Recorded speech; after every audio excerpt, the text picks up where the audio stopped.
अब ये जानिए तहरीक इंसाफ के वकील बैरिस्टर अली जफर ने आर्टिकल 63 की समाअत को खुद से अलग कर लिया है। कहते हैं कि बेंच आईनी नहीं, बानी पीटीआई ने सुप्रीम कोर्ट से अपनी दरख्वास्त वापस ले ली है। आइन के आर्टिकल 63 की तशरीह का केस चीफ जस्टिस कासिफ सीसा और बैरिस्टर अली जफर के दरमियान दिलचस्प मकालमा। चीफ जस्टिस ने बैरिस्टर अली जफर से मकालमा किया कि आपकी बानी पीटीआई से मुलाकात हो गई है। अली जफर बोले, मुलाकात तन्हाई में नहीं हुई, अहलकार मौजूद थे। चीफ जस्टिस ने कहा, आपने कौन सी खुफिया बात करना थी?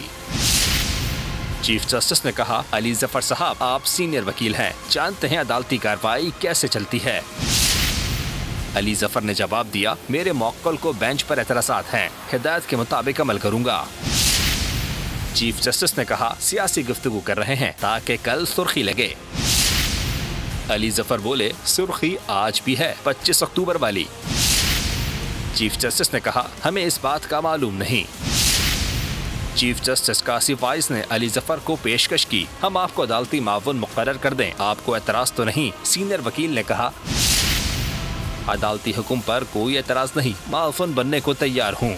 अली जफर ने इंकशाफ किया, हुकूमत आईनी तरमीम और जुडिशल पैकेज ला रही है, अगर आपने फैसला दिया तो ये हॉर्स ट्रेडिंग की इजाजत होगी।